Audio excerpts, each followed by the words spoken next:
What's going on? What's up? Welcome back to NGB Talk. It's been a minute. Good to see you guys here. Today's video, I am recapping our week 1 suckfest against the Cardinals and doing a little bit of preview of week 2 against the Seahawks. If you're new to this channel, make sure you subscribe, like the video if you haven't already. Let's get into just how bad week 1 was and just how great the rest of the season's gonna be. So just to recap the game, this Cardinals game, which a lot of people were expecting the Titans to do okay, score points, win. It was terrible. Tannehill sacked 6 times. Tannehill is sacked 6 times. This is awful. Awful. The offensive line looks like garbage right now, and I don't think anything can be said about Julio Jones or Derrick Henry or Todd Downing until this offensive line is addressed and fixed.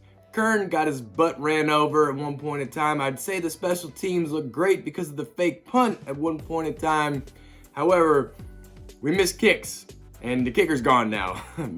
Michael, I believe his name was, Bagley, he's gone, and Kern got ran over. So special teams was also a problem. Third down efficiency somehow got worse during this game. We don't need to go into that too much because you already know. I gotta say, wake up Julio. Julio, where he at, man? We'll get into Julio and the unnecessary roughness or personal foul, whatever it was, that he got chewed out about. And then, congratulations, Kyler Murray. If you're a Cardinals fan watching this, that's great, awesome. Nothing to take away from the Cardinals because it was an awesome performance by the Arizona Cardinals. And Kyler Murray showed just such great athleticism. It was awesome to watch him. For the Cardinals fans, awesome, great. He had 4 touchdowns. First time he's passed for 4 touchdowns in a single game. Of course, he had 5 total touchdowns. And that's all against the Titans defense. Oh my gosh. So let's get into a little bit. Starting with Taylor Lewan. He says, got my ass kicked today. No way around that. I let the team and the fans down. Thank you. And he adds Chandler Jones for exposing me. It'll only force me to get better. Well, we gotta appreciate Taylor Lewan for owning up to his terrible, awful, tragic performance. And we gotta know, this guy, he has shown that he has a much better game than what was shown on Sunday. So he'll bounce back. How far will he bounce back? I hope a lot, and I hope it's, week 2. Hope it's gonna happen for him. And love to see that guy play well. Next, let's talk about Julio Jones. And this is what Vrabel had to say about Julio Jones and the unnecessary roughness 15-yard penalty. Critical mistake. I don't think that those are absolutely, that's absolutely nothing that we coach or teach.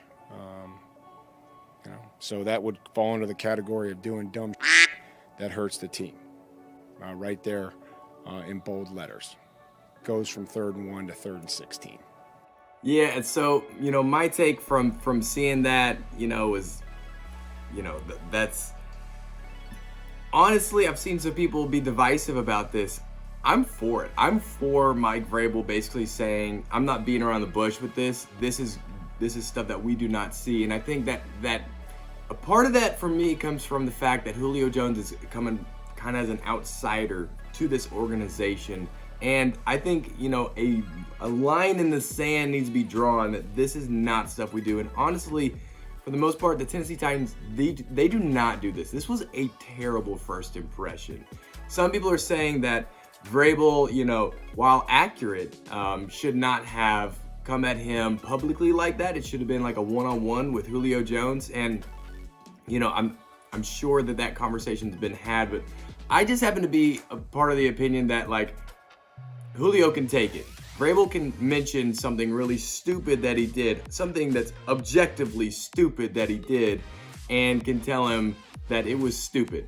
And Julio can grow up and not do that in that situation and not get mad at his coach for calling him out for something that he absolutely deserved to be called out on. And so I pass the question off to you. What do you think? What's your takeaway from that? Do you think Mike Vrabel should have handled it one-on-one with Julio, or do you think that Mike Vrabel was justified in going after Julio like that. And I say going after, he just said it like it is. It's dumb. It's dumb stuff that we don't want to have on the team, and really is not Titan football at all. And that's kind of what he was saying. Like, we don't coach this kind of stuff. This kind of stuff doesn't happen for us. Oh yeah, so we got to talk about kickers. We have to talk about kickers. This is a hilarious image right here of just all these kickers. I don't even know who. I don't even remember some of these guys. Who is on this image right here? Giorgio Tavecchio.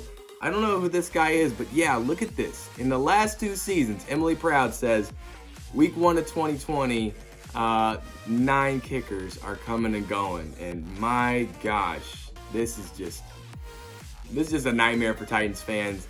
And the kicker saga is going to continue, unfortunately. But that was a lot of bad stuff from the game. There's still some fun stuff. Let's watch the fake punt video, because this was so much fun to see, right? I gotta say that I want to give it up to the coaching staff, Mike Vrabel, for trying to juice the guys up. There was the flea flicker, which was awesome to see, and they had success with it. There's a fake punt here where, actually that's Matthias Farley, who they brought over in free agency from the Jets. And they brought him in to be a special teams ace. And you can see already it's paying off, as he's someone they can count on in a really critical situation like that. And then I believe that's Dane Cruikshank that caught the ball there to convert for the first down. Unfortunately, the Titans didn't do any. Oh, no, it's Amani Hooker. Amani Hooker who catches the ball. Unfortunately, the Titans didn't do anything with it. But love to see that the coaches are, being aggressive there and trying to, kind of prime the pump here, get some juice flowing in this team and get them a spark. I don't understand doing the fake punt here, but not kicking a field goal when it's 4th and 1. I'm sorry. I don't understand being aggressive here, going for this fake punt, and then not going for it on 4th and 1. And we kicked it towards the end of the first half, I think. We kicked the field goal we missed. It just is what it is right now. Don't understand the aggressiveness, being here at one point in time and not here at another. Yeah, still scratching my head on that. Hey, want to pause the video right here? You've made it this far into it. Have you subscribed yet? If not, go ahead and click subscribe. Helps the channel out. Really appreciate it. We're going to continue with the video now. So this week in fantasy, this is a fun segment. This week in fantasy, if you were like me, you had Aaron Rodgers on your fantasy team. And you may be surprised to find out that Marcus Mariota, of all people, had more fantasy points this week than Aaron Rodgers. Aaron freaking Rodgers had 1.32 fantasy points. This is just incredible. And then Marcus had about 3, because he took off. Watch him take off right here. I love that they're using him in this way. The John Gruden's coaching staff, but letting him take off and do this read option play. This is towards the beginning of the football game. I just happened to turn on the game right when this happened, it seemed like. And, from this point, I was hooked. This was an awesome game. Loved it. But Mariota taking off right here for like 30 yards. Love to see it. Love to see it. Love this guy. Was thinking I might see him again at some point in the game, but didn't. No big deal. Gives opposing defenses something to have to look out for, right? It's kind of like how we used him during his last couple games for us. Like my man Titan Rossi is saying here, it's Tuesday, time to forget about Arizona, moving on to Seattle. Let's go, tighten up, boys. That's right. Forget about what happened, unless you're Taylor Lewan in the offensive line. Never forget what happened, and let's keep going. Let's go to Seattle. Let's take a look. So if you didn't get anything from seeing the Titans lose, which I know you didn't, then maybe you like seeing the Colts lose. Yes, that made me very, very happy. Don't love this for Carson Wentz as a player, though. On 41 dropbacks, this is what Zach Keefer's tweeting out, 15 quarterback hits and 4 sacks. And this guy's saying this wasn't on the QB. The O-line didn't get it done. It's amazing to see that both the Titans and the Colts offensive line struggling so much, and it's not good for our O-line, obviously. But the Seahawks were, for the most part, really dominating against the Colts, and the Titans will definitely have their work cut out for them. Let's look at these numbers for Russell Wilson. 152.3 passer rating, 254 passing yards, 4 touchdowns. And, you know, I mean, this dude's a stud. This guy kills it week in and week out, and it's going to be very, very tough for the Titans.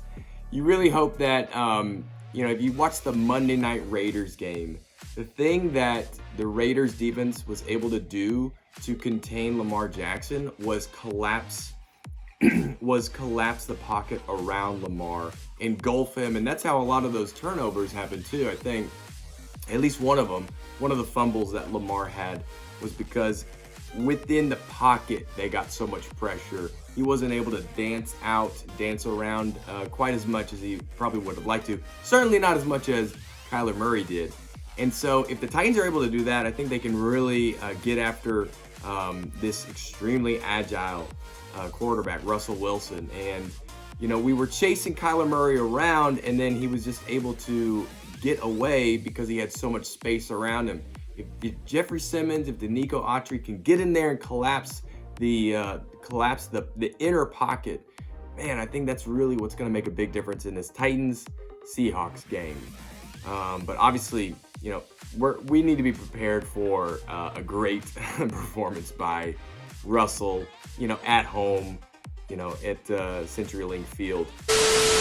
So, who do I think is going to win on Sunday? Titans versus Seahawks. Well, here's my totally biased fan prediction. Here it is. I believe that the Titans are going to win 30-28. You know what?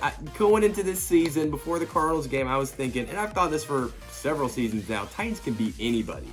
The Titans on any given day can beat any team. It's just whether or not they'll do it, because, you know, sometimes they'll show up and they'll have a first half like they had against the Steelers last season, or the Bengals last season, right? Or against the Cardinals last week, you know, and then sometimes they'll blow teams out of the water. You know, and they absolutely have all the tools, more so now than ever, to get this done. So it's a terrible week. The offense really needs a lot more chemistry, and they need to gel, and they need a lot more. They need to coalesce. They need more cohesion. Obviously, the preseason reps are real. The practice time reps over the summer that a lot of these offensive starters didn't have, it really was showing week one.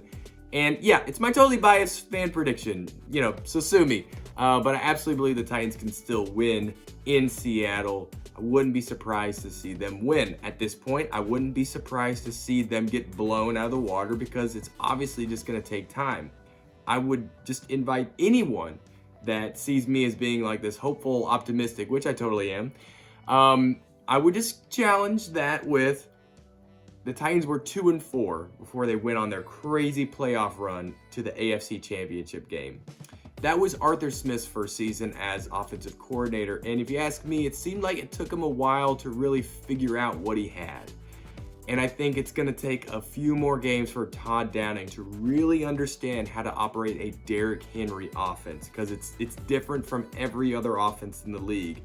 And I think it's going to take time for the offense to be able to be on the same page too. So I think a little bit of it is Todd Downing using his playmakers the right way, and a little bit is just getting these guys to gel and mesh under a not a new offensive scheme, but this new offensive coordinator's way of doing things. So I think the Titans can still get it done. I am very hopeful for the Titans against the Seahawks. Looking forward to the game, and just remind anyone that thinks, that the season's over, or the Titans are sucking, or the offensive line can't come back. We saw some terrible games when the Titans went 2-4 at the beginning of the 2019 season. Things got turned around when dudes had their backs against the wall. And, it'll be the kind of situation where the urgency is going to bring out the best in these players. And they kind of like that, unfortunately. They kind of like having their backs against the wall. It kind of brings out the best of them. And, you know, you wish that the Titans could be the kind of team where they just piss excellence every single moment. But sometimes it's that just the thrill, the adrenaline, the stakes being so high. It brings out the best in these Titans players. You know, for consistency's sake, they obviously need to start pissing excellence. But for now, this is what we got with the Titans, folks. This is what we got. So, hey, thanks for watching this video. You know, I try to comment back to every single person who interacts with this video. I love having the conversation with you guys in the comments section. You know, if you agree or disagree, that doesn't matter. Talking Titans, talking football, that's fun. So I appreciate you being here for my YouTube video. I'll try to do this sort of thing weekly, and you know, go Titans. It's gonna be an awesome season. It was a sucky week 1.